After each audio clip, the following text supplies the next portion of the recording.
Okay, so thanks for joining us, everybody. As usual, I'm John, as you know, and our special guest today is Dave Adams. And I've known Dave for, I don't know, 3 or 4 years now, something like that.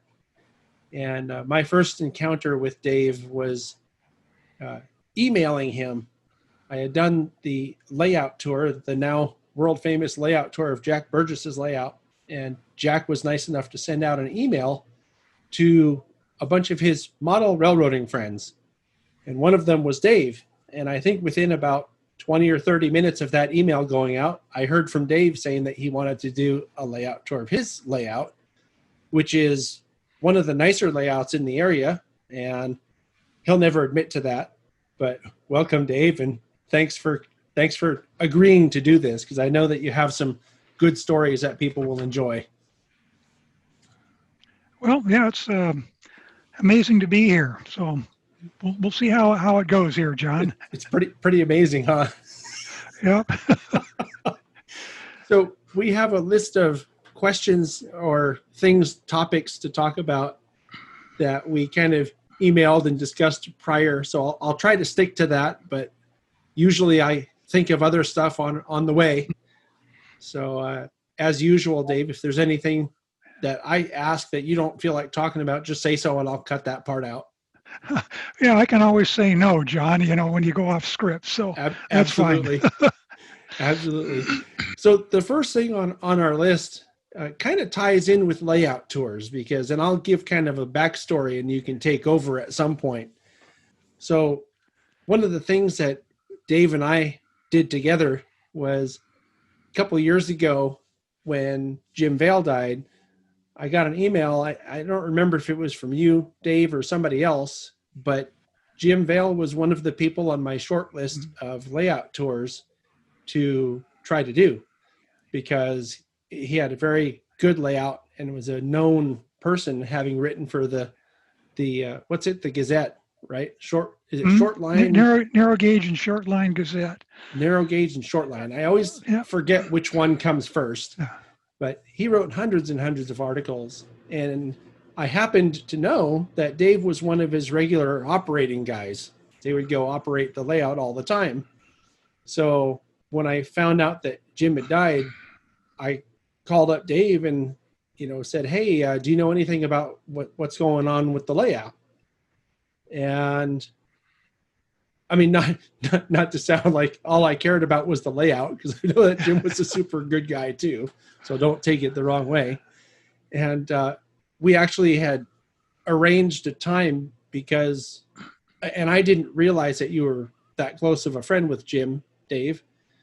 But we arranged a time to operate the layout, basically one last time, to do a layout tour, because the layout was being removed. I guess Jim's daughter inherited everything and had no interest in trains, which is a pretty common thing, I think, these days. Mm-hmm. And Dave was kind of like the executor of the train will, if you will, right? The answer to that is yes. When Jim was really sick, I'd get over there at least once a week to see him. And so during that period of time, he said, his daughter really didn't know what was in the basement, and leaving her with this thing would just be awful. So would I help her out, in removing the layout and taking care of all of the assets down there? So I said yes. At the time, I didn't know that was going to turn into about a 2-year job, but it did. And as John said, he'd learned that Jim had died, and he contacted me and asked what were the chances of doing a layout tour. Well, nothing had moved a wheel down there for about 9 months. And so after I talked to his daughter, she said, yes, that'd be wonderful. Great way to remember her dad. So we said, all right. And then myself and a couple of other friends that were part of Jim's crew, as we set up a couple of work sessions, because we had to basically get a layout that hadn't, nothing had run in 9 months back into shape, so John could bring over all his toys and make it look good. So that's what we did. So we spent a couple of weekends prior to that, and then we had the date set up on that. And I'd recruited a couple of folks off of Jim's operating crew to come over and help with the shoot. So That's what we did. And then John said, "Well, could you script this thing because I don't know what I'm looking at." So I think I wrote a document that probably put Jim or John to sleep reading it. But yeah, we went over and we more or less followed that as the script, which is pretty much what ended up in the in the video on the Glenwood and Black Creek Railroad, which is I think next to Jack Burgess's, that's probably one of the best ones you've done, John. It's really great. Thanks. And the conditions that we shot under is, yeah, Jim was all for building more railroad, and so the aisles kept getting smaller and smaller. So there really wasn't much room for people down there. So we had the folks that were running trains standing a couple of aisles over and peering over scenery while John had his lights and cameras and everything set up in there. And we spent all day. But prior to getting there, this was when John was talking about the car wreck. And John, he says, "Well, I'll drive." So I said, "Sounds good to me. I like being a passenger."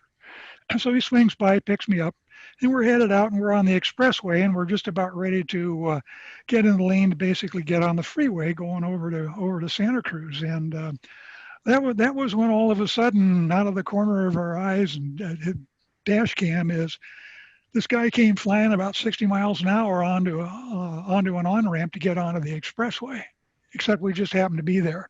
And at that point, things started spinning, and we ended up getting pounded back into the concrete median between the two opposite direction lanes or whatever it is, and then came to a rest with the tail end up against the concrete and the nose out in a couple of lanes of traffic.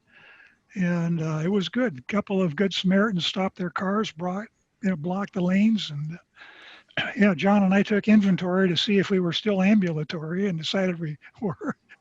Started putting in phone calls, and the police showed up in a big hurry, and yeah, we got there, so we got taken to where they tow wrecked cars, which in this case is John's, and Totaled. left us there. And we thought, well, what do we want to do? I mean, here we've got a crew over there, we're waiting, and then we kind of decided, well, if we were okay, and if the camera equipment was still okay, and we had people over there waiting for us to show up and shoot, let's do that. So I called my wife and said, "We've been in a wreck, but I need the car, and can you come and pick up John and I, and we'll take you back home, and then we're going to drive over to Santa Cruz and finish this shoot we were on." So that's what we did. It was something I don't think I'm going to forget. That's for sure. And it's funny too, because during that day, I mean, I think both of us were kind of in shock. Like, I can't believe this just happened. The cars totaled. Really, the only serious casualty of the accident was one of my light. Remember that light thing with the light bulbs in it was destroyed somehow. Yeah. But the cameras and everything else was fine, or were fine, I should say. And pretty soon we were making jokes about how someone was trying to kill Dave, and I shouldn't have been driving because the assassin would have taken me out at the same time, and all these other things. Yeah, there was a lot of gallows humor that day. Yeah. Oh, it just goes to show, though, that we were determined, though, to get the layout tour done, because we really also, I think we probably could have had another shot at it if we really needed to. I don't think Kate was in a huge hurry to get it done, but I know she wanted to get the layout out of the basement so that she could get it worked on or whatever. But that was an interesting day, to say the least. I think after it was all said and done, we were an hour and a half late compared to when we were supposed to be there. So that turned out to be a very, very interesting day. And the layout was definitely worth documenting. I think that it was such a densely populated layout with people and cars, and just everywhere you looked, there was something to see. Mm-hmm. And I thank you, Dave, for doing that. I mean, the script and setting it all up and getting it to run, right? I mean, I don't think we had any issue with dirty track or anything that day. No. Myself and a couple of buddies that were in Jim's crews. Yeah, we fortunately we knew most of the tricks and ins and outs of that railroad, so we could do that. Had we walked in cold, I think we wouldn't have had a chance. There were a lot of really magical and mystery electrical kinds of things with the way Jim had put that together. But Yeah, it was a lot of fun, and I think the video turned out great, and Kate was just pleased with it, and a Yeah, lot of folks have said good things about it. So yeah. She even took part in it. I thought yeah, that she was did. really, really cool to have her talk. I thought that Yeah, was a nice touch. So anyway, if you haven't seen that video, it's the Glenwood and Black Creek uh, layout tour HON3 of Jim Vale. You can look it up on the channel. It's one of my favorites. I have a lot of favorite videos out of the years that I've been doing these things. So I'm kind of curious, Dave, if you would kind of talk about the experience, like, because you've been on other shows too. You've been on the TSG Live Crew Lounge hmm, shows, right? Down at the right, depot. And now you also were on one last month that was about narrow gauge that we did virtually. You right. want to talk a little bit about that? What's it like to participate? Because I'm the guy putting it all together, and I'm kind of curious about your impressions of what it's like to be someone who's actually on the panel or on the shows. We did your layout tour. What's it like to be on the other side of the camera? Well, yeah. Let me start with the broadcast shows that I've been on, John. It is. It turns out I think they're a lot of fun. I mean, from this side of the camera, you put together a good group of people to talk about a subject that everybody's got in common, and that gets started, and things go back and forth, and it's just a wonderful experience. The hard part is getting us to shut up. I think so another topic can get in there, but otherwise, as you put everybody at ease, you've got things ready to go. From the technical side of it, we don't have to understand any of it. We've just got to be there, and it happens like magic. So I think I got to give you real credit for that. I've been in some other situations where it wasn't quite so smooth, but that was it. And the same thing with the layout tour. Yeah, when I said, well, okay, come on over, tell me what you want me to do, and when he said, well, I'm not going to tell you what I want you to do is you're going to tell me what you want to show. And he said, so come up with a script. So that blew me away. I mean, how many times do you have somebody here that's got the business end of the camera, and basically says, okay, you're going to be on it. We're going to feature your thing. What do you, the subject, want to do? So I thought that was pretty amazing, and so I decided that for my video, I was going to talk about timetable and train order more than I was the layout, just simply because I'm an operations fiend, and timetable and train order I think is a lot of fun, and it's one of these probably most disparaged, misunderstood parts of the hobby and operation. And so, any chance I have to tell people about that is, I do it. So that's it. But in both cases, it was just fun working with John, and not to mention he's a good guy. So this is kind of turned from a one of these sorts of things. Okay, we're going to do a video on this one-time deal, and we'll never see each other again. And into in our case, friendship. So we're back and forth, and until COVID shut everything down, is all John off to the DCC lunch on Fridays and things of this sort, and it's just been a great experience. So, Well, thanks, Dave. I wasn't expecting to get roasted. yeah, well, that was toasted rather than roasted, I think. Oh, okay. That works, I guess. Yeah, okay. And I didn't even get my hair singed or anything. Yeah, So, yeah, I mean, talking about the COVID and all that, I did get to see you that one time when I came over to have you do that experiment with the light. There's something that we're kind of working on that's in the context of hopefully being able to get some kind of virtual presentations on the books for future use or in case. And so Dave was nice enough, kind of explaining to everybody else, Dave was nice enough to agree to, I was going to say to volunteer, but I kind of volunteered him to be the first test subject for this Lightbox thing. And what the theory behind this is that if you send a pre-built box that has lights in it, so that the person who's going to present whatever can put it in this box and just talk about it and show stuff, that it'll solve the problem of people having poor lighting and that kind of thing. mm-hmm. So Dave was the first guinea pig, and that was the only time I think I've seen you, Dave, during this whole COVID thing. Was a month and a half or whatever, a month ago, when I brought the box over. Right. So how was that experience for you? What was the Lightbox experiment like on being on the receiving end of it? Well, you basically had asked me to see if you can set up the box and see if you can shoot some some video in it, and then send me the video, and I may or may not use it. So I thought, shoot, nothing here. Is at least I can see whether John's instructions for setting up the box are any good.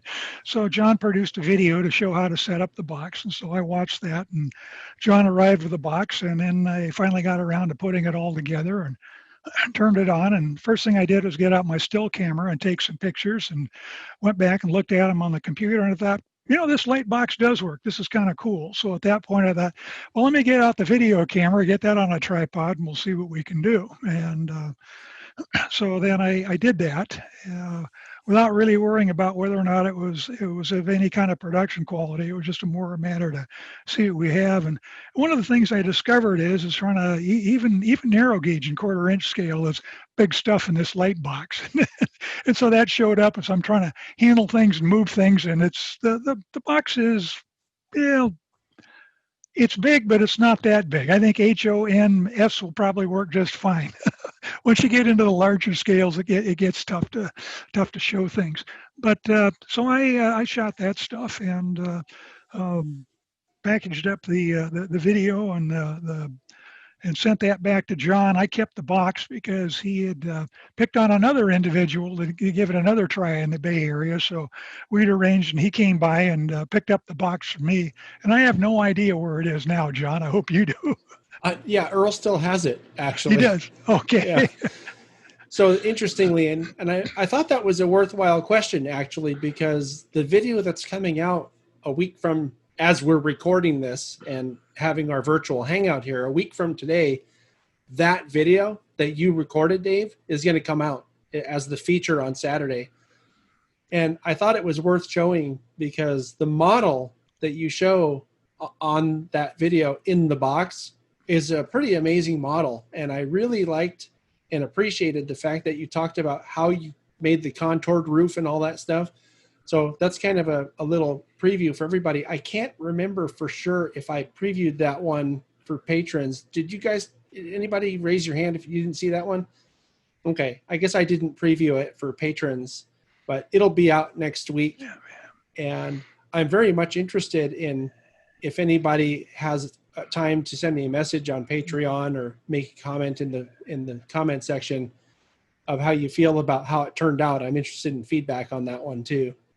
So, but it's a great model though, Dave. And the only thing I would have done any differently was maybe cut in between the talking so that we could maybe focus on specific things that you're talking about, and maybe just use like a little skewer or something to point at things as you're talking about it. Because like I said, the model is amazing, and I'm really looking forward to seeing how that video does on the channel. So.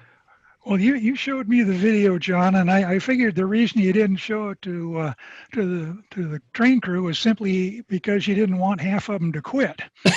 So I figure that would have taken care of it right there. I guess we're just going to lose all the subscribers then when it comes out. You might. Who knows? Well, you're also into a lot of other stuff, and I know that there's a lot of gadgetry, on your layout where you have the little clicking sounds of the Morse code on those little cans that you made, and you have the operating water spouts on the towers and all that kind of stuff. I think it would be a really cool series sort of to go through and show stuff like that on your layout and explain to people, or even show them if you have something that's not on the layout, or if you have a way to expose it on the layout, to show people how that stuff works. Mm-hmm. Because it's a lot of very interesting sort of animations and ways of making things happen that maybe other people haven't thought of, or it might inspire someone to go, oh, I think I'll try that. So that might be you're trying to recruit me again, John? Is that what I'm hearing? Yeah, that might be kind of a cool thing to do if you have time for it. I mean, maybe once COVID's done, or maybe figure out a way to do it some other way. But that also kind of leads into the next thing. which is the Durlin Branch, the layout itself, because, we did the layout to our, I think it was about 3-something years ago, more than 3 years ago, if my memory serves. Mm-hmm. And it seems to me that even though it's pretty much a completed layout, I mean, it's got to be at least 90 some odd % complete as far as scenery and everything else goes. But I know you added this Morse code things, right, for the stations after that. And I know that you're always working on something. Mm-hmm. What are your plans, or what are the things that have changed on the Durlin Branch since then? I mean, can you talk a little bit about that? Well, let's see. I guess when COVID-19 got serious and it decided that there were going to be no more operating sessions or anything, as I thought, well, so this is my chance to actually get some building done, because when you're hosting operating sessions on a monthly basis, you don't want to tear things up too much, because then you can't get it back together to get everybody over to have a good time. So that's what kind of prompted the passenger car project that's in the video. And so that was completed, and I got some other small cars and trucks and things that I've had in kits for years. So I finally cleaned out my closet of those things and said, okay, I'm all done with vehicles for the layout. And then, so what I'm working on now, John, is actually the last major project, and that's the Chama Roundhouse. So let me hold this up. I'm really not building airplane wings here, but this is the west west wall of the Chama engine house here. And this thing is the building, when it's done, is going to be, well, not quite full size, because I've chopped the 9 stalls down to only 4 plus a garden track. But otherwise, it's going to have the machine shop, the boiler rooms, the blacksmith shop, and then the engine stalls. And so this thing is taking me a while, because I had to figure out how was I going to make brick arch windows and a bunch of things like that. But I'm having a good time, and my goal is to have it done before the MNRA 2021 convention here in Santa Clara, just so people have got something new to look at should the convention happen and should people show up. So yeah, I know that was your first idea for that box test, was to put that Chama Roundhouse in it, but there was no way that was going to fit. Yeah, I mean, that wasn't going to fit. Yeah, the box actually is not that small. I think it's 20 by 20 open on the face of the thing, and I think it's about 20 or so inches deep as well. So, but like you were saying, for O scale, nope, not going to happen. So now I know that you do operate the layout quite a bit. Actually, I don't know that I've ever said this to you, Dave, but one of the interesting things I think is I've seen a lot of layouts, as I'm sure you have too. And it seems like most of the really operations focused layouts aren't really done. And most of the layouts that are not really operationally focused, but rather layouts of builders, like Dave Connery. We talked to Dave Connery, I think last month on our show, or on this virtual hangout. And his layout was finished, but it wasn't really operable, not as such, not like yours. So, but you have a layout that is finished, and it's also operations based, which is kind of I don't know. I mean, do you see those a lot, or is my perception right that that's kind of an oddity? Well, I don't think it's kind of an oddity. I guess I've been in the hobby so long, I've had all kinds of opportunities to travel around the country and play on other people's railroads and see what they've got, conventions and things of this sort. And I would kind of look at, there's one railroad back in the Midwest. It just is absolute fun to run on. I mean, it's an SP&S railroad. The scenery consists of 2 pine trees and a sign that says the guy's name, National Forest, and they're about 6 inches apart, entering and leaving, on that. So that's a standing joke. A lot of the buildings and things are repurposed boxes with the name of the industry written on it.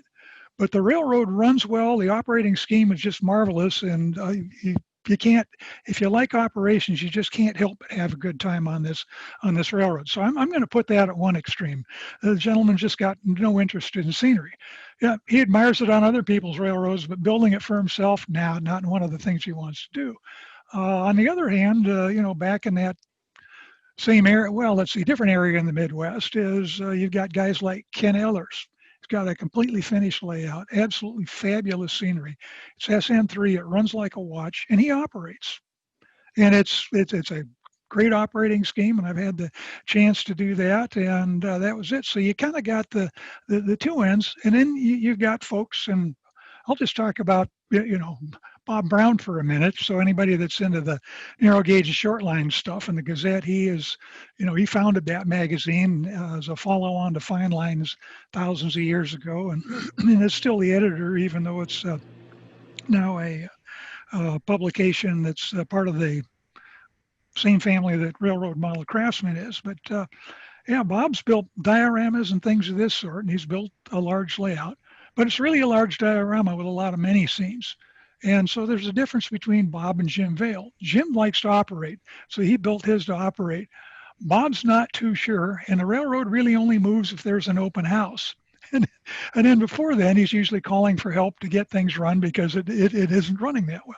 So we've had a lot of discussions. And I said, Bob, your layout would actually be a lot of fun. I know we could put together a crew that would have a lot of fun. And if you played with it every once in a while, when the open house came around, everything would run like it's supposed to, on that. Because if you keep after it, the stuff will take care of itself.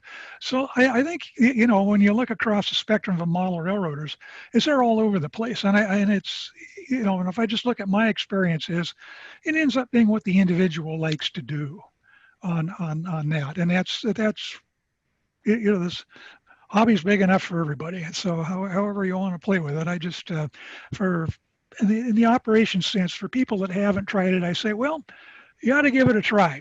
You might like it, and maybe you don't, but you never know unless you take a shot at it. So, and for some reason, operating was something that I liked. I like doing even when I was in junior high school. We had a 4x6 HO railroad, and we had some industry spurs, and myself and another buddy from school, we'd get that out and set up the stuff. And we had thumbtacks that went on cards because that was what was in model railroad at the time, I think. An individual wrote about routing cars by colored thumbtacks with letters on the top of them that would tell you what town and what industry. And on a 4x6 railroad, you really can't get very lost, when you're looking at that. So it was easy to find the stuff. And ever since that was it. And I just kind of kept going and learning more about it. And till the time train order, I got to the point on this layout where I thought, well, we've been running car cards and we've been running sequence operations, but how did the real guys do it? So for me, that turned out, and I'm still learning about it, and we've been at it for 20 years now on that, and it's just a fascinating part of how did the real guys do it. And the cool part about that was I thought, well, having picked the Rio Grande, there must be something different, and there was probably a narrow gauge rule book. Well, there wasn't. The Rio Grande was the Rio Grande. They had one rule book that applied to the main line, the CTC stuff, whatever it is, and the narrow gauge lines, train order forms. They were all the same. So the good news with that is that there were a whole bunch of folks with standard gauge layouts that were deciding timetable and train order was a lot of fun. And that was Bill Darnaby and Tony Custer and a whole host of people whose names I could probably remember given enough time. But they started discussing this stuff each other with the old CompuServe groups and things of this sort. And so I got involved in that. And so a good part of what I learned about this stuff all came from standard gauges. People keep saying, well, it's not a narrow gauge thing. The West Side Lumber was different, but they had a rule book. They had a dispatcher. They had they had a train sheet the dispatcher kept filled out, and it was just a different style of operation. But for me, that's turned out to be as much fun as researching a locomotive or a maintenance away car or a building or something like that. So it's just expanded the hobby for me. Well, I'm kind of curious now, listening to you talk and knowing some of the stuff that I already know about you. It seems like there are guys who just like to build.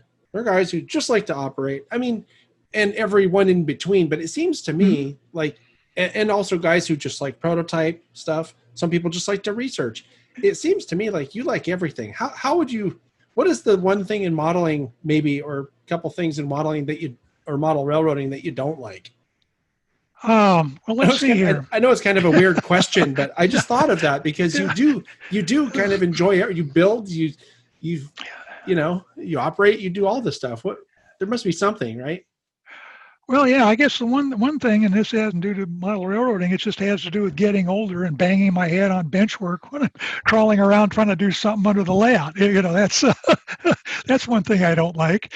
Good thing is I still have some hair, and that helps. It pads it a little bit. Yeah, it does. It soaks up the blood. Otherwise, as far as there's things in the hobby that are just plain tedious. And so if I've just developed a mindset is, well, I want the end result, so we're just going to go ahead and power through this. I'm on this roundhouse project. There's I don't know, somewhere around close to 40 double hung windows on this thing. They'll all have to be made with arches, and cutting each one of these things out, doing the brick arches and getting it to fit. After you've done the first two, is you're okay, been there, done that. Now what are you going to do? So at this point, I'm in that stage where, okay, just bite the bullet. If you can get one or two done a day, you'll eventually get to the point where you can say, my God, I can start putting paint on this thing. So that's that's kind of it. So there's things that are tedious and repetitive, and don't like it, but it comes with the territory, and I'm looking forward to the finished product enough that I'll do it.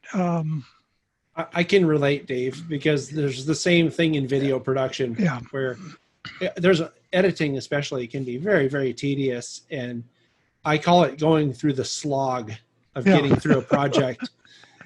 But you alluded to this, when it's all done, it's like, oh, well, this turned out really well. And I'm very happy that I went through the trouble to make it happen. So that does make sense. Well, yeah, part of my motivation on the roundhouse is the foam core mock-up has been in place for better than 20 years. And my wife keeps saying, you ever going to build the real thing? So that was part of the COVID deal. I thought, well, okay, I've got a big, long shot. I don't have to clean things up for an operating session. Let's do this. Speaking of operating sessions, we did have a couple of months there before we got shut down. How many operating sessions did you have this year? We had one, and that was in February. We don't have one in January because the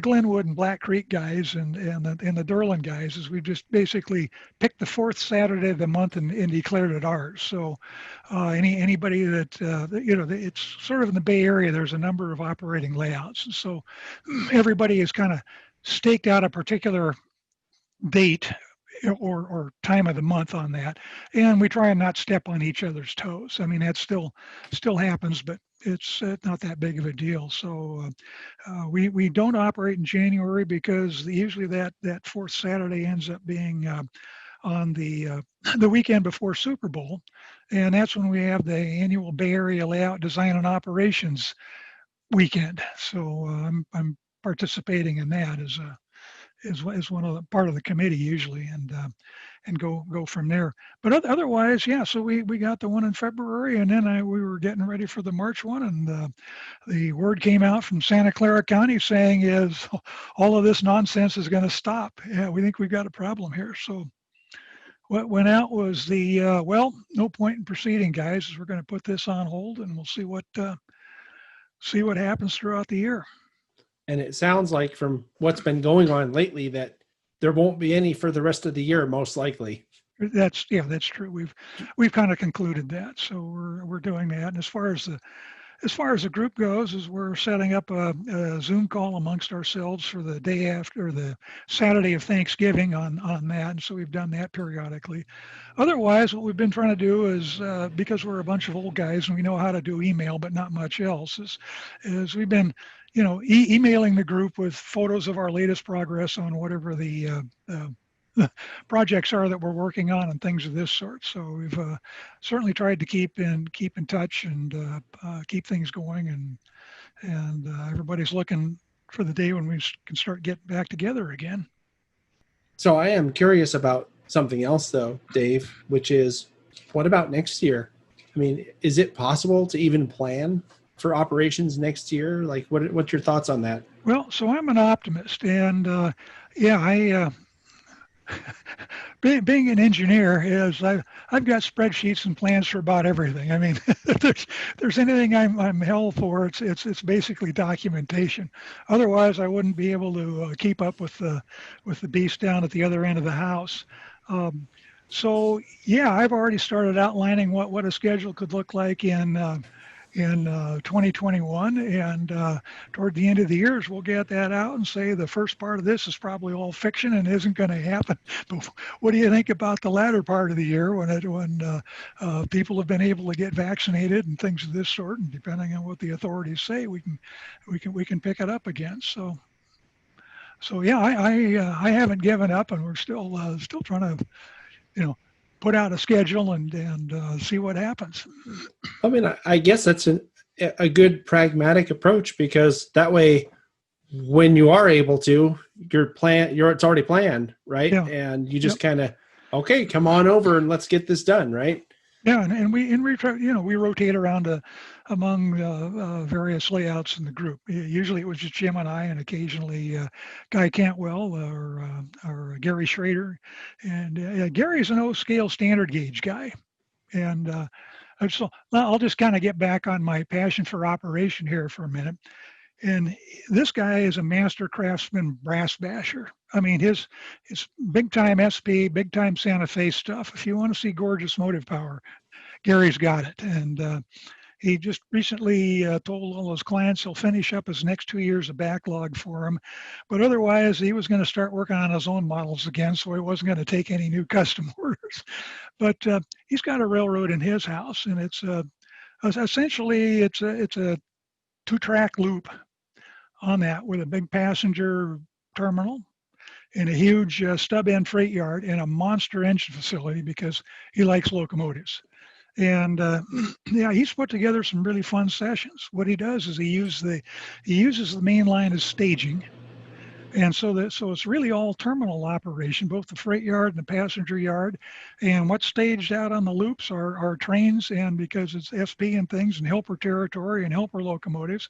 And he runs with a clock and has a sequence, and guys are assigned to be hostlers in the engine terminal, a crew to switch the freight yard, another crew for the passenger yard, another crew for the industry sidings that are off the main, and then you've got a couple of guys that are running trains from the main line into the yard, and engine changes, and it's just, we have a good time. And so Gary's willing to set up that whole thing, because it destroys his whole layout as far as how he has things put together for the rest of the year on it. And so we're kind enough to take advantage of his generosity once a year over there. And then we've got, I said, Guy Cantwell, and that was it. Yeah, the only difficulty I've got for the guys that are running this, and Jim, is I always end up having to dispatch. So ever since Joe Green left the area, I've had a hard time recruiting a dispatcher, though I can usually talk Seth Newman into it if I need to. So that's not a problem. But people just seem to be afraid of doing it because they're going to make a mistake. And the answer is, yeah, I make mistakes virtually every session, but it's how you correct them and move on. That's the trick. That's great. Well, I mean, it's kind of like another thing I can relate to. I don't know if you know this, Dave. It might have come up in some of our other conversations, but I used to play in a band, right? I play drums. Mm-hmm. And when you play drums, there's this thing that happens sometimes, which is you drop a stick. Yeah. And you can tell, right? You can tell the good drummers from the bad ones, because the good drummers, you can't tell they dropped a stick. Usually you couldn't tell I dropped a stick. Yeah. So you're dropping the stick and continuing to play on without losing the time. Yeah. So it's all in how you handle those things. I think that makes you good at what you do or not. So there's another question for you that I'm kind of curious about, and I think we have talked about this a little bit, which is when you're getting an operating session ready, for your layout, it seems like, I mean, I'm coming from a place of not knowing, like, what's the prep work for something like that? And do you get tired of doing that? It seems like it would be a lot of work. No, actually, I enjoy it. I mean, because this is so getting an operating session set up is I get to play with my own trains. Usually during a session is I'm the general manager and I'm also the chief dispatcher and I'm also the guy that has to fix things that go wrong. Which is inevitable most of the time. So getting a session ready to go is I get to play with my own trains, which is fun. It gives me a chance to see what's just about to break so I can intercede and get it fixed before it does. I also after each session is ask everybody what went wrong, what did you break, and things of this sort. And so that collects a list of things that ought to be fixed before the next session. So over a period of time, I work my way through that so everything is back to where it's supposed to be. But otherwise, what I do, I have a number of different train lineups that we run all off of the same timetable, and that just keeps a little bit different flavor. I mean, may have another extra, or we may have a director special, or we may have a work train out on the line for a session, or we may have a special movement of some unusual freight. Or we may be out, seeding the lakes and streams with trout from the East Coast, because that's what they did in the early days. They had used the fisheries back on the East Coast, and they brought the stuff out, believe it or not, in milk cans that somebody in a baggage car had to tend to 24 hours a day and keep them agitated and aerated, and the fingerlings fed until the government got around to building some fishery cars, which then did the same thing. And so I'm off on a tangent here. So I'll get back to what I was talking about getting ready for a session, but we'll set up a session where we've got fingerlings coming from the East Coast on that. And the way we play with that is I've got a whole bunch of little, cast white metal milk cans, right? So the crew that's got this thing is what they've got is a pair of tweezers and a pile of milk cans, and they're on this run and they're out stopping and they're setting these things out by the lakes and streams on the railroad. So which is kind of a strange way to operate, and they're still have got to stay out of the way of other trains and things of this sort. And so that happens one session, and so what usually happened, at least on the prototype from the way this has been described, is they were in a hurry, so they just left the milk cans there. But the railroad basically then, after it was all over, sent out their crew to pick them all up and get them on on express cars to get back to the East Coast. So the next session is somebody is assigned a work train, and they go out, and what they are is they're with a pair of tweezers trying to find out where these guys a month ago left all these dang milk cans around in the scenery, and pick those things up, and away we go. So that's it. But as far as the prep goes, a few hours go into it. I think if I didn't operate as often as I do, a lot more time would have to go into it. But I'm at the point where I'll clean track once every 9 months. I'll clean locomotive wheels every 6 months, and it just seems to kind of take care of itself. Yeah, I guess that's the benefit of having regular operations and Yeah. regular operating of the trains on the Yeah. track is it's not so much of a pain having to clean track just to operate. Right. Yeah, that's a good point, actually. And also, I would think that being on a larger scale, O scale, probably helps too, because your contact is probably a lot more easier to deal with, right? Well, it is. I mean, you've got a lot more mass and more weight, a little bit more. Yeah. Well, that's the weight. So as I put it, by the time you get into the larger scales, is you're able to just crush a lot of the dirt, which is good. So I don't have any keep alives on any of my equipment. We just haven't needed it. Yeah. So do you find that? I mean, I know the answer to this question, but I'm going to ask you anyway, so you can say it. Do you find that it's really worth it? All the work you put into things so that people can operate and enjoy the layout?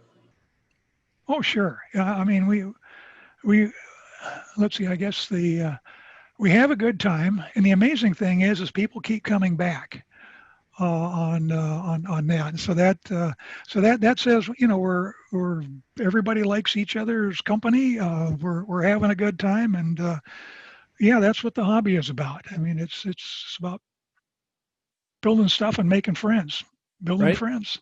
Yeah. Well, I mean, a common thread at the NMRA convention that I attended last year in Salt Lake City was that people came for the trains and they came back for the friends. Yeah. Or something to that effect. Yeah. And I think that there's a social aspect to the hobby that I think is lost on some people, but I think probably the majority of people, especially members of organizations like the NMRA or various clubs or museums or preservation groups, I think most of the people that are parts of those kind of get that. So that kind of actually leads into the next question, which is, you're a narrow gauge guy. So why are you involved so heavily in things that are typically done with standard gauge? You know, like the layout SIG and the operation SIG. Those are mostly standard gauge guys. I mean, I'm not trying to differentiate per se, but there is something different about narrow gaugers, I think. Yeah. Well, I didn't start life as a narrow gauger. I started life as a standard gauger, and then converted on that. And I could talk too long on why I converted, but to answer the question on why standard gauge and everything is if I wasn't doing this, I'd probably be doing mainline Southern Pacific on that. Just so I've got absolutely nothing against standard gauge. And the other thing too is a lot of the really innovative thinking in the hobby. I mean, there's some of it in the narrow gauge thing. What narrow gauge I think is known for is really fine model building. I mean, it attracts people like that, and just simply because, well, you really can't buy a lot of what you need, so you got to build it. And if you're going to build it, you might as well build something that's really good. But otherwise, is boy, in order to operate, I'm a regular crew member of a 1970s era Santa Fe railroad. That's just absolutely marvelous. This thing is just. It's bulletproof. It runs fabulously. It's a great operating scheme, and I've been doing that for 15 years or so. And so you get involved in things, and it's just, again, why it's a great layout, and the folks he's got on his crew are just a hoot. So, why not show up? And that's the other thing too is I've probably operated all around the country on far more standard gauge railroads than I have on narrow gauge, just because there's so few of us narrow gauge types that are out there, and fewer yet that get organized to the point where they're hosting an operating session. So I have nothing against standard gauge at all. It's neat stuff. You do have something against diesels, though, right? Well, I got a pair of SP GP9s up on the up above the layout on the plate rack, if you will, that runs above the backdrop. So those are remembrances of my hometown growing up. As far as the layout goes, we do own one diesel, number 50, because the Rio Grande had it, but it's not on the layout because our operating scheme is teens and 20s. So right. That kind of a machine didn't exist, so it's not on the railroad. So we're a steam guy, and I just like steam, and I've had some really marvelous experiences with steam locomotives over the years, and this helps hang on to that stuff.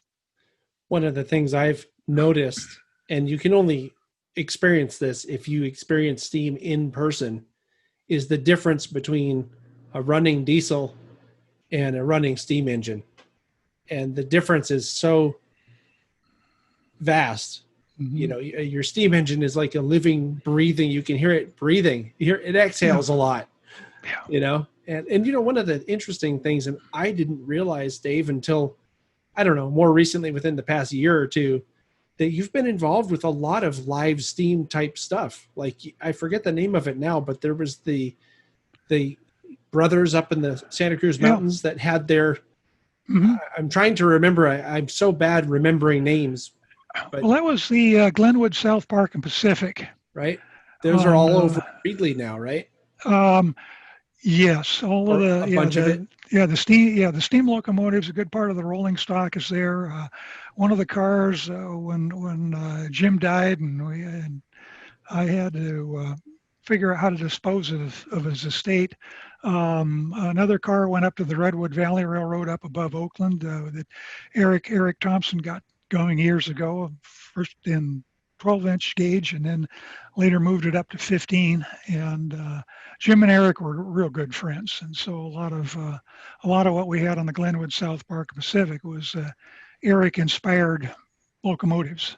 Right now, that's Jim Holmes, though, right? Yes. Because we were talking about Jim Vale before. Yes, correct. Yeah, this is another Jim in the Santa Cruz area, right?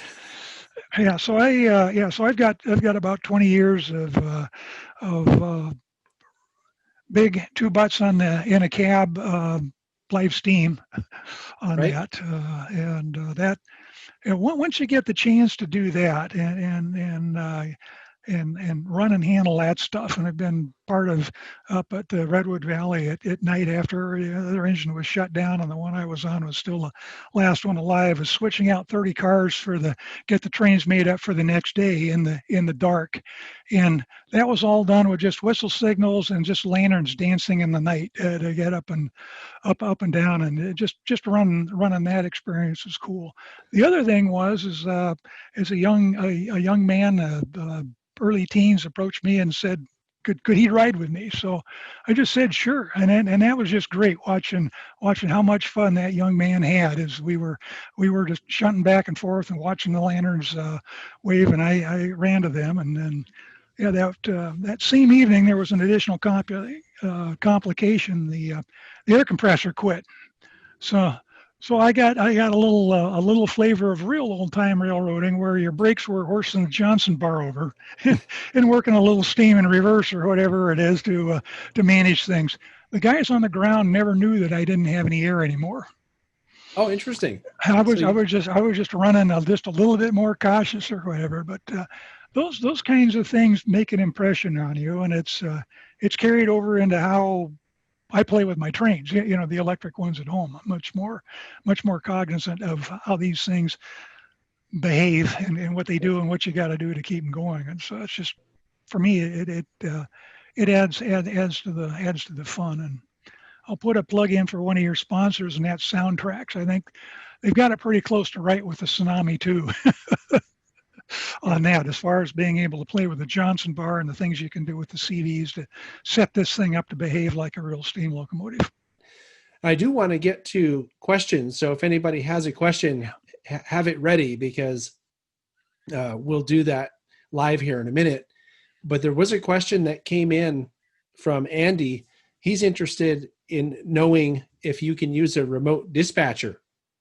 And I don't know that you've tried that before, but with all these remote things that are virtual things that are happening with the COVID and everything nowadays, the answer is we could. I haven't tried that yet, but I have operated timetable and train order on a gentleman's railroad up in British Columbia. That's just, the railroad itself is just fantastic, and his railroad is dispatched by a genuine Canadian Pacific TT&TO dispatcher from the old days sitting in Calgary. And when this layout's in the Vancouver area, and and what he's got 3 train operators there, and they've got phone lines open between the dispatcher and the station operators on that, and that's the way it goes. If you're a crew on that, you've got your orders are being handed up and things of this sort, and you have no idea where the dispatcher is sitting.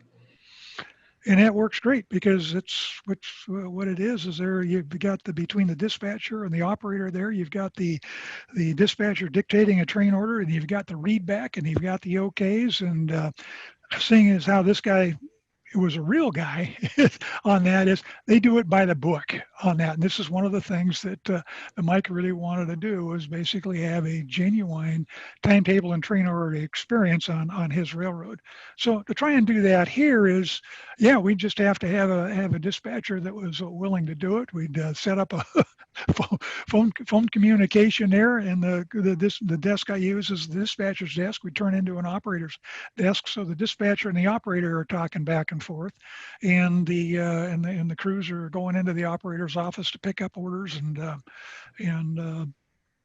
tell them they're in town so we can OS, which is a little bit different than the folks that are running remote operations using CTC and all kinds of electronics. And communications. This doesn't require that. All you need is a good phone line. Very cool. Well, I want to open it up for questions, but one last thing before we do, and this is something I think more for me, and I'm glad that you added this to the list that you sent me, Dave, which is I think that youth in the hobby is a very important thing, because if young people don't get involved, the hobby goes the way of the people that are old that are involved, which is they're not around anymore eventually. And I'm just curious what you're doing, or if you do anything to involve young people. I know that we had Spencer at the Jim Vale layout tour. Is he part of your crew, or do you have other young people as part of your crew? So right now is Spencer's the youngest, and he's not young anymore. But I've had we started with several of the crew. I mean, we 13, 14 on that, and they've come in, and with their parents' permission, is we've had them on through high school, and they graduate, and then they go somewhere else, on that. And in Spencer's case, is his mother used to drive him to the operating sessions over here and come and pick him up, and another gentleman that used to live in the area, he'd bring his son, and my experience is, these two kids were way better at timetable and train order than all the elders in the room. I mean, they're quick, they learn, they pay attention, and they were just sharp. And the good deal is Spencer hung with it. He went down to graduated from high school, decided to go down and get his degree at Cal Poly, so he did that. But when we'd have the Thanksgiving kind of thing, if he was up in the area, he'd come by for that session. And I've had the other young gentleman also participate in sessions over the years when he's out on the West Coast. He lives in Florida now, and like his dad says, he says this was really great because he enjoyed being part of the crew for years until they moved. And he said the other thing is his son Joshua, he comes home and he helps me on the layout up here that Joe's building in Washington. So you can't beat that. And I just and these were just a couple of kids that showed an interest and said, gee, how can we get? I said, well, how about this? So, I'm open to this kind of stuff. Yeah, that's really great. And I think it's a good way to sort of pay the hobby forward, if you will, to make sure that it will have a continued existence as time goes on. So, the other good news about that is of course, having a couple of teenagers that actually paid attention and knew what they were doing straightened up some of the old guys that thought, I don't need to know what I'm doing. I'm just going to go out and run trains. So that kind of brought them into line. So the sessions seemed to run a lot better. Who wants to be shown up by a teenager, for crying out loud? So that was fun. Right. Plus, then you don't have to be the bad guy telling your friend that he did it wrong. Just get one of them. I usually didn't need to point that out, because it came to everybody that was involved in whatever the problem was the individual had created by not paying attention. So, so peer pressure usually took care of a lot of that too. Which is peer pressure can be a good force. If it's applied, right? If it's applied the right way. Yeah.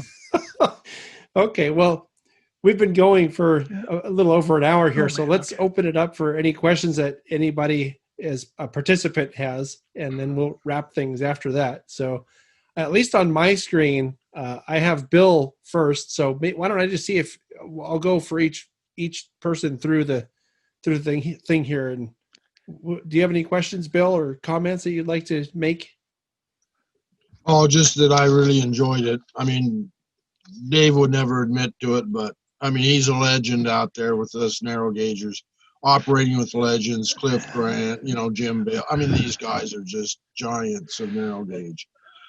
Ken Ellers, I mean, what wouldn't I give to operate on that guy's railroad, So, or Dave's, but I'll probably never get a chance to do it. But I model the Floresta branch. Gunnison's a staging yard. It runs through a wall. I tell guys the wall's 28 miles thick. Yeah. Floresta Butte, and then on up to Floresta. And, what would you have run? If you were running trains every day, it would have been one train. you know, up to the mine and back. Yeah. So to make the sessions interesting, you know, we probably run 4 trains up and 4 trains back. Make sure, and I've modeler's license added, you know, you got to have Gramps tank cars. So we found oil up west of Floresta, you know, so we built the oil dock on one end of the layout, and we load stock up there too. Kebler Pass, you know, there's just a movable stock chute there, you know, we load sheep, and I have a mine there and a team track. But there's 4 of us that operate, and we have a really good time with it. And one of these days I want to do timetable and train order, get a fast clock set up. You mention that to the guys and they just turn white as ghosts, you know, like, well, you know, so, but maybe someday. Yeah. But I was just wondering, in one of your sessions, Dave, how many trains do you guys run? Because you're running basically a branch line. Yeah, we're running basically a branch. It's a 2-headed branch. So we've got two terminals at the end of the branch. And everything ties together back down in Chama. And then we've got staging east and west of Chama, Durango and Alamosa, to keep cars going in and out. But the we'll run, if you say, well, when the train changes direction, that's another train, which under timetable and train order rules, it really is, even though you're running it as a turn, is we'll run 24 trains in a session. That includes the mainline stuff. We run the San Juan. We've got a branch line passenger train.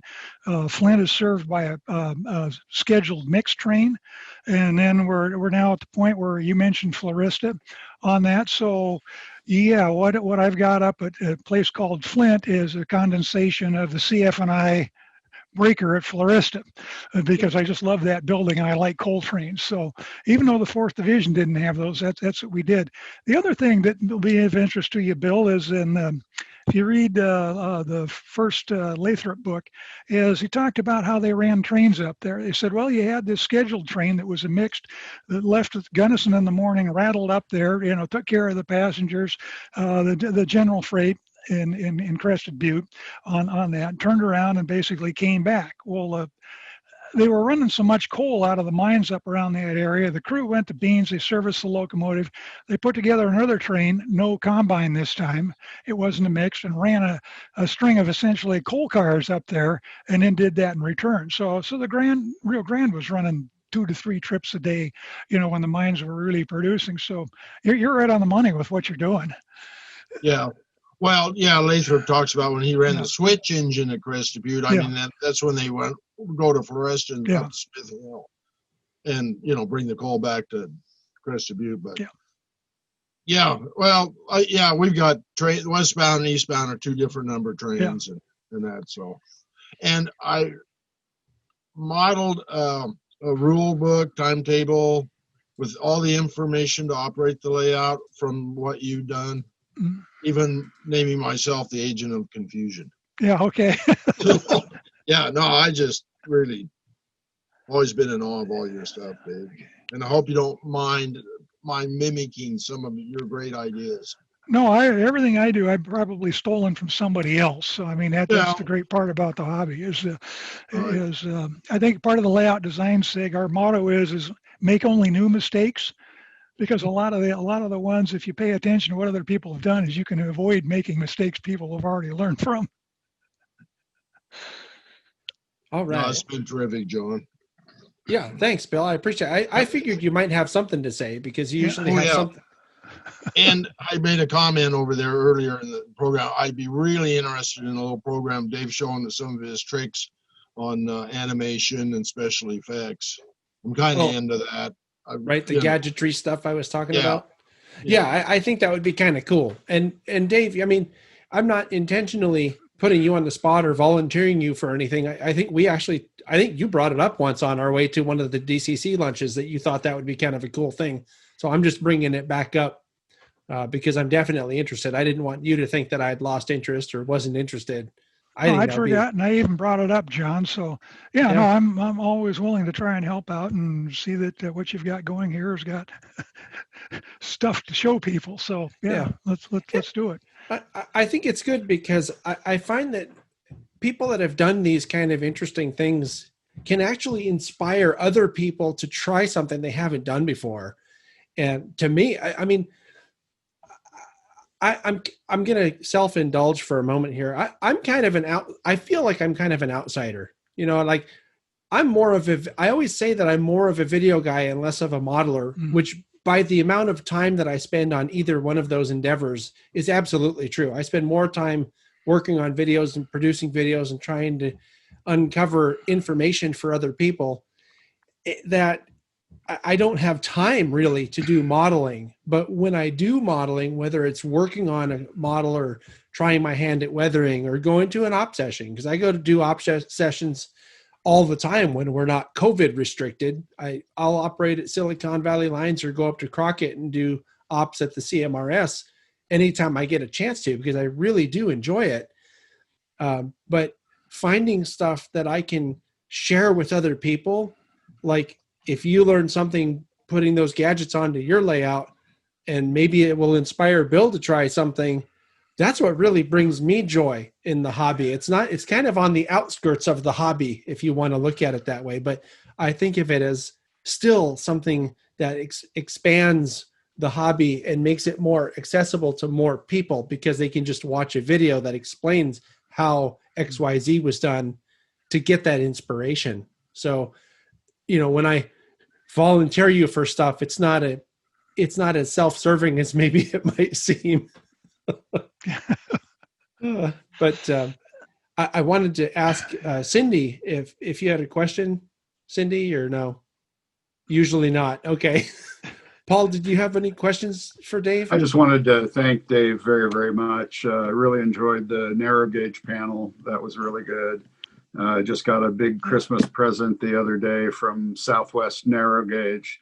Your presentation was inspirational, and also really looking forward to seeing the passenger car next week's video. And hopefully maybe I'll be able to come down if things lighten up. You're going to do a tour for the NMRA? Yeah, we'll probably do an operating session or two and a tour if all that goes. Yeah, so, yeah. Cross our fingers. Hopefully, everything that lightens up. It is safe enough to do that. Yep. Yeah. Yeah, you're always awesome. welcome. You're always welcome, Paul, to get in touch with me if you're going to be in. Yeah, if you're going to be in the area, I can. I know where Dave lives, so we'll just show up, Dave. Yeah.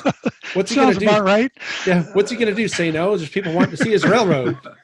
It might be a while. Things are in that purple haze for all of you, and we're not doing much better up here. So, yeah. Well, I'm of course, safety considerations made. I wouldn't just show up there now, Dave. No, or you got like 8 people with no masks who want to come see your layout. That's what do you say? Barkley would get you for that. Yeah, he'd bite my toes right off. That's right. So on my screen, Andy is next. Andy, did you have any questions for Dave or anything? I haven't really got any questions. No, I'll just thank him for the presentations. Interesting. Excellent. Okay, I have thank Steve. You. Oh, sorry, Dave. I didn't mean to cut you off. No problem. Steve is next on my screen. I have the Brady Bunch. I got, I think, 9 people, and right. And Paul's right in the middle. So Steve, bottom left for me. Did you have any questions or comments for Dave? Not really. This is my 3rd NMRA meeting today. And, it's really hard to hear you. Could you? Can you hear me now? No, it's really quiet. I mean, I can hear you, but it's really quiet. Yeah. Can I turn something up here, maybe? Is that any better? Not really. I mean, like I said, I can hear you, but it's just really quiet. I'm sorry about that. Something screwed up. Skip me then, John. Oh, okay. Well, thanks for being here, though, Steve. I think this was the first time I've seen you on one of our virtual hangouts. So thanks for coming, Joey. The one thing that Dave said that I thought was really interesting is how you had guys with tweezers going around and either setting or taking off little canisters. And I thought that was really interesting to bring some sort of operation that's not train related, so to speak, onto the layout. And that gave me some pretty cool ideas just listening to that. But my question I have for you is, so I like to explore different scales. I'm starting to explore larger scales now that like my eyesight's getting worse over time. If someone wanted to get into like the larger narrow gauge stuff, do you have any recommended manufacturers or models in particular that someone could like just to get started in, just to play with it, something that runs solid, that's not just going to fall apart after a few weeks? You know what I mean? Yeah, that's I guess it depends on really what you want to do. If I think about the scale I'm in, 1/4 inch 3-foot narrow gauges, the bad news there is nobody's really done anything with locomotives in that gauge for a number of years now. So there's still used brass out there that you can buy and bash, and there's more recent brass, but my mind, this is pricey, and the only reason I can afford it is simply because I've been in the hobby so long. I haven't needed to try and buy a locomotive for about 15 or 20 years now, so that has helped. So I think the one thing would be looking at ON30 on that, where you've got Bachmann, and I've heard people say the mechanisms are okay, and I've heard other people say, well, some of the mechanisms don't last very long. I personally don't know, but at least from the folks that do have it said that they're generally good runners, and that would be a way to get introduced. As far as cars or anything like that is, there's still a couple of manufacturers that offer wood kits if you like building out of wood and white metal and styrene parts on that. LaBelle is one of those that's been around a long time and has changed owners several times, but they're still in business. If you like working with styrene, for injection molded kits, then you've got the San Juan Model Company that basically purchased and added to their line the San Juan Car Company on that was started here in the Bay Area. It was a offshoot to do things that Cliff Grant wasn't going to do. So that's essentially what happened there. And so I've built LaBelle kits, and I've built wood kits from other manufacturers that are long out of business. But otherwise, as everything I've done in the last 25 years has been styrene. It's either been scratch built out of evergreen and Grant Line styrene parts on that, or it's been the San Juan Car Company kits as a basis for it. And I think they're nice kits. They take a while to put together, but you end up with a good looking car. And if you're a detail hound, you don't look around for more details because they are pretty dang complete. Cool. Well, I enjoy model building. It's kind of therapeutic for me. So. Oh, okay, great. Might check those out. Thank you. It looked like Paul was holding up a box of some sort. Is that some kind of a recommendation, Paul? That was a recommendation. I'm not sure if I can get it close enough that you can actually see. Yeah, we can see this. Oh yeah. Mountain Model Imports. So that's an MMI K27. Die cast and plastic, mostly die cast. I saw it run very briefly at the hobby shop. It was super smooth. So that's how I'm getting started in this. And that was, comparatively mediocre or middle of the road on price. It's not going to be as cheap as a Bachmann ON30. But it's a great way to get into the kind of thing that Dave is into, and Bill, same thing. I'm not going to try and do a Southwest Colorado project, but the type of locomotive and everything, it's just awesome. It's really cool. Cool. Well, I'm writing all this stuff down. So the MMI is they were an offshoot of Precision Scale Company, and when they started doing that changed things. Is one of the things it did was kick the bottom right out of the ON3 brass price market on that, which it needed to happen. But otherwise, as they were well detailed and as the time went on, better and better running engines. In fact, I got lazy and I bought one of their K28s, and the reason for that is the dang thing had the rounded Elco cab corners like an Elco cab has. So that basically says having to rebuild an old Sunset K28 from years ago.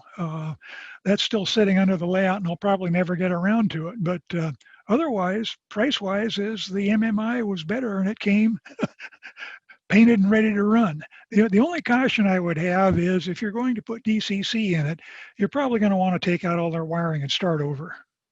I mean, trying to figure out what they did with some of their trick boards in there is, and I've talked to other people that have these, is just, it's not worth figuring out. So you just got the wiring and their version of electronics and start over. But they're good engines, and a friend of mine that's been involved with this particular layout for years has got several of them, and thinks they're a real bargain. I have a comment. I don't know. I haven't really looked at Bachmann's ON30 offerings. I do know that Bachmann tends to have really inflated regular prices, list prices on stuff, but it's been my experience that if you shop around or look around, you can usually find their standard gauge stuff like the HO and their N stuff for about half of whatever their fake MSRP is. But I have heard some good things about their ON30 models, like they run well. And I mean, of course, they're also kind of the only game in town for the kind of price range that you might want to explore if you're just doing it to try it and see if you like it. But I had another suggestion. If you can afford to, and you're going to be serious, and I think this really is only for serious people, the scale you want to get into probably currently would be SN3, because there's a company out of Ukiah called PBL that makes a lot of brass engines, and they do some amazing models. And that would be something worth, if you're taking notes, you can look at it. It's not cheap though, but the quality is remarkably good.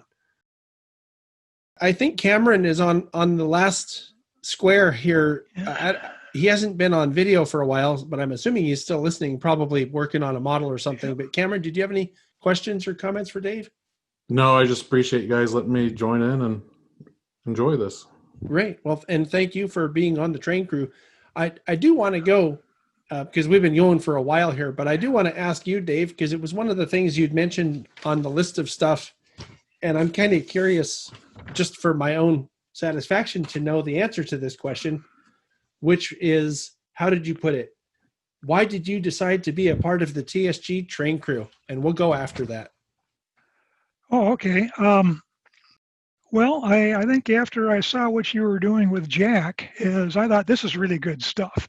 Nobody else is really doing this. You had Ellen Keller doing some things like that with layout videos and things of this sort.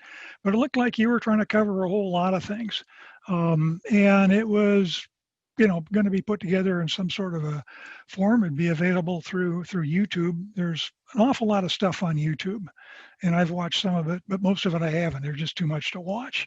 And so I just thought that this was it. And then after the experience with your taping of myself on the railroad and Friendship, I just thought this is it. And then it got down to when you started the Patreon, as I kind of sat on my hands for a while, and I said, well, yeah, this is worth an issue of Model Railroader a month. So let me join the crew and put some money in the pot and help this thing go. So that was really it. I was just looking at it and saying, okay, this is now one of the things I look forward to is which new releases coming out from you. Heck, I look at the N scale stuff too, John. I mean, just to keep up and see what's out there. So I'm not to the point where if it is no N3, I'm not going to watch. Anything with flanged wheels will do, I guess. You betcha. Yep. Oh, all right. Well, thanks. And I wasn't gonna. I kind of didn't want to ask the question because I'm not good with flattering comments. I'm probably turning red right now. Yeah. So I'm going to go ahead and hit stop on our recording here. Everyone's welcome to hang out for a minute after that, or a few minutes, whatever. We can BS for a while. So Dave, thank you so much. Thank you everybody for being here and for helping me out by being on the train crew. It really does help. And especially now with this whole COVID thing shutting everything down, it's helping probably more than you realize. So thank you much. Thank you, Dave. Well, thank you.